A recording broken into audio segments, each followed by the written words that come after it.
Jam berapa sudah? Jam 8. Mulai jam 8. Ini kali Waso panen. Yang sudah Berapa orang? dari Robang sampai sini 10 mungkin. Mungkin secara keseluruhan Ada 700 lebih, hampir 800. Saya bangga sih karena Waso kali ini banyak. Dulu kan menjadi pratanda bahwa kesadaran tentang pendidikan sudah mulai bagus. Kemudian persiapan masa depan anak juga itu sudah terencana dengan baik, itu baik. Hanya memang pertanyaan mau kemana? Nah itu Setelah ini. masa yang kita punya, ya bukan tidak semua sih, maksudnya masih terpola bahwa kalau habis kuliah itu harus kantor. Oh iya itu. Yang menurut Kamanto, bagaimana itu anak-anak yang setelah wisuda? Ya, pertama kan mereka harus bisa menciptakan lapangan kerja. Hindari mindset mencari lapangan kerja. Penting. Saya yang guru, dan cipta bagaimana? Ada sekarang konsep-konsep edupreneur. Misalnya? Kewirausahaan dalam bidang pendidikan, misalnya sudah banyak yang sekarang ruangguru.com. Banyak. Guru-guru sekarang bisa selain mengajar mereka bisa buka kursus atau bisa menjadi pendamping anak-anak di luar jam ini Menghasilkan uang tidak? Ini kan tergantung dari cara orang. Kalau memang orientasinya pada uang, kemudian melupakan proses untuk ke sana, ya saya punya prinsip kita berusaha dulu. Soal nanti dia berdampak pada uang itu kan berdasarkan hasil evaluasi. Saya nonton apa betul Najwa Shihab punya atau tidak yang dia bilang kuliah itu hanya menunda 4-5 tahun pengangguran. Ayo bisa. Jadi memang bisa dibayangkan ya, misalnya 700 lebih mahasiswa yang akan wisuda, itu sebenarnya peluang untuk menciptakan pengangguran itu sebenarnya sudah ada potensi itu. Tergantung sekarang pribadi orang.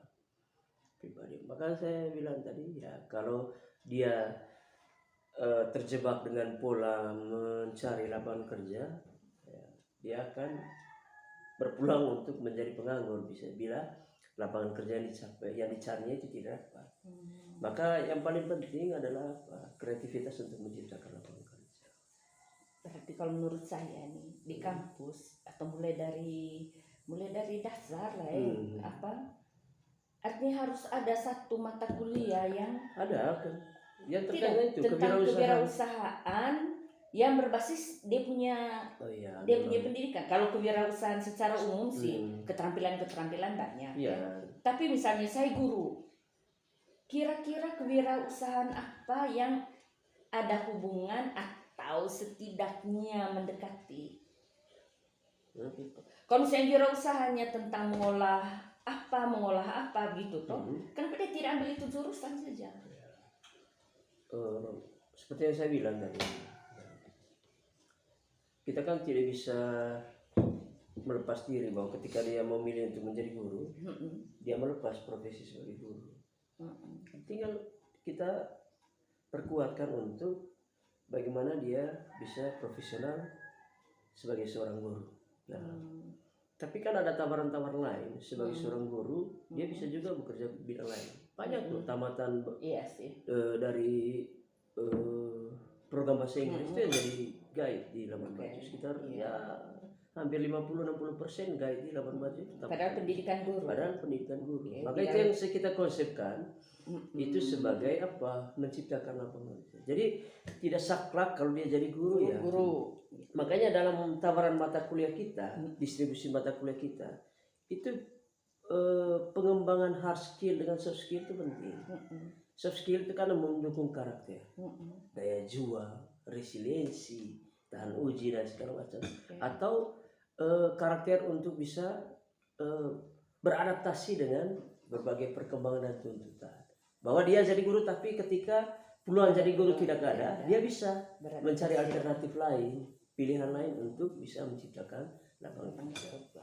Kenapa itu menjadi penting soft skill ini? Karena begini, tuntutan dunia sekarang ini ya bukan lagi dunia kompetisi, tapi kolaborasi.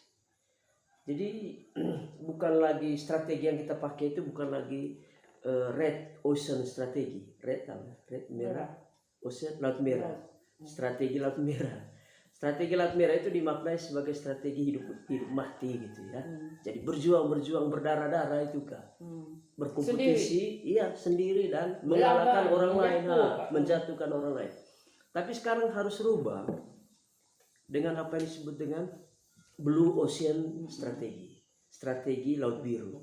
Bahwa sebenarnya peluang kita itu besar, banyak. Seperti laut biru hidup berbagai macam, mereka saling menguntungkan. Tapi memang sewaktu kalau bisa makan juga makan. Tapi artinya begini kan, dengan strategi laut biru itu kita lihat ternyata dunia ini luas. Peluang kita untuk memanfaatkan sumber daya apa yang ada itu sangat besar, tergantung kreativitas dan kemampuan kita.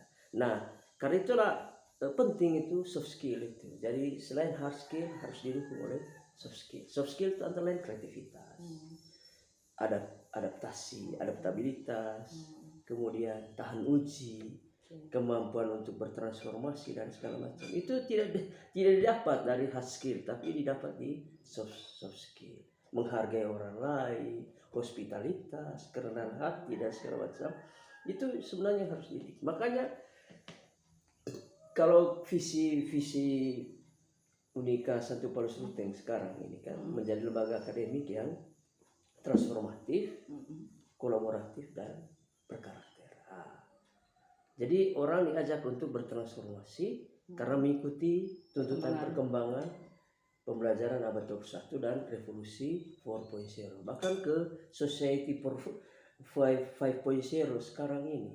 Itu harus orang kalau mau bertransformasi ya kemampuan dasar prakondisinya adaptabilitas, adaptif ya, fleksibilitas ya, dinamisitas. Jadi hindari pola apa yang disebut dengan fixed mindset. Fixed mindset itu gini, apa yang sudah terberi ya sudah begitu saja. Kalau dari sananya kita sudah miskin ya miskin itu adalah begitu. Jadi menerima pasrah pasif pada mereka begini mereka masih itu fixed mindset, di mana orang-orang tidak mau berkembang, mainstream ya, merasa nyaman dengan yang ada. Tapi sekarang harus dikembangkan itu growth mindset bertumbuh dan berkembang. Karena memang lompatan perubahan dan segala macam itu ya tidak terhindarkan saat ini. Karena itu orang juga harus ikut itu. Nah, untuk bisa ke growth mindset itu dasar-dasarnya itu adalah pada apa yang saya sebut dengan karakter atau soft skill. Berarti begini Kak Manto. Meskipun saya punya meskipun kelihatannya perubahan apa itu tidak level atas. Misalnya saya kan selama ini kerja.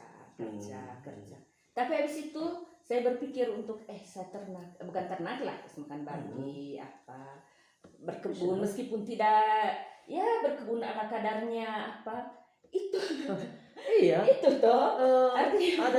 Ada beberapa guru itu alumnus dari Unika Santo Paulus PGSD dulu. Justru mereka lebih berkembang ketika mereka berwirausaha di bidang lain. Ya, jadi siang harinya pagi sampai jam 1 mereka ada di sekolah. Tapi setelah itu mereka berwirausaha, bercocok tanam, kemudian piara ternak dan segala macam. Itu konsep-konsep kewirausahaan. Artinya orang-orang seperti itu memandang bahwa orang tidak terpaku pada satu satu pola atau satu pilihan saja, tapi ada alternatif pilihan yang justru bisa membantu mereka mengembangkan diri. Ya, dan Berarti besok lusa kan saya berpemula. Besok lusa saya ada misalnya saya beli kawat ikut di YouTube ini kan. Kawat atau apa itu tiap apa tuh misalnya kan ikut itu. Artinya begini, bukan soal ini barang kan tadi karena saya kan buat seperti itu. Ikut itu kan sebenarnya baik. Begitu. Tapi kan kaman tuh biasa gitu toh. Maksudnya mulai ini ke sana ya biarkan saya begitu toh. Baiklah. Tapi lihat macam ini kemarin saya membeli pada mahasiswa saya itu mata kuliah kewirausahaan.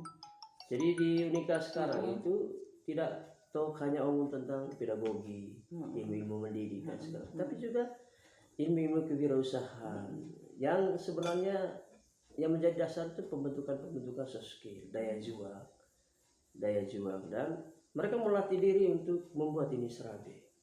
Hal yang kecil, tapi setidaknya sudah membelajarkan kepada mereka bahwa untuk mencapai sesuatu memang butuh proses. Ya, butuh proses dan menghargai proses itu lebih penting daripada tujuan itu sendiri. Itu lebih penting. Ya, dan menurut saya ya ini cara-cara yang bagus dalam pendidikan kita sekarang, melatih orang untuk bisa tahu bagaimana bisa beradaptasi dengan perkembangan. Ada satu yang saya ingat betul, kalimat dulu saya mungkin Kak yang ini saya dia bilang masalahnya kita tidak tahu dasar dari kalau ilmu ekonomi itu sekarang dia lebih ke menciptakan kebutuhan orang, bukan cari orang punya, itu salah satu sih, lihat orang punya kebutuhan dan kita jual apa. Tapi sekarang bagaimana kita menciptakan kebutuhan orang? Persis. Misalnya tuh kita tidak tahu selama ini misalnya ini ada obat jantung apa, datang sejak orang buat tuh penyakit jantung tanda-tanda, sama dengan tanda-tanda itu kan akhirnya orang itu obatnya misalnya gitu toh. Sebenarnya orang tidak berpikir saya kira itu. Menciptakan lapangan kerja itu sama dengan juga menciptakan kebutuhan. Jadi kita yang menciptakan kebutuhan orang, bukan orang. Orang sudah butuh baru kita action. Tapi kita yang menciptakan kebutuhan orang, sehingga orang juga sepertinya membutuhkan intervensi atau membutuhkan perlakuan dari kita. Tapi kita sudah menciptakan kebutuhan mereka. Bayangkan, orang punya kebutuhan, kita yang ciptakan, kita mengambil keuntungan dari situ. Maka pola-pola blue ocean strategi itu menjadi sukses. Saya mau jalan. Oke. Sukses untuk hari ini. Thank you. Serabenya enak ini. Terima kasih. Ini saya punya mahasiswa ini serabe. Yang buat ini serabe. Terima kasih. Ini kayaknya sarapan pagi.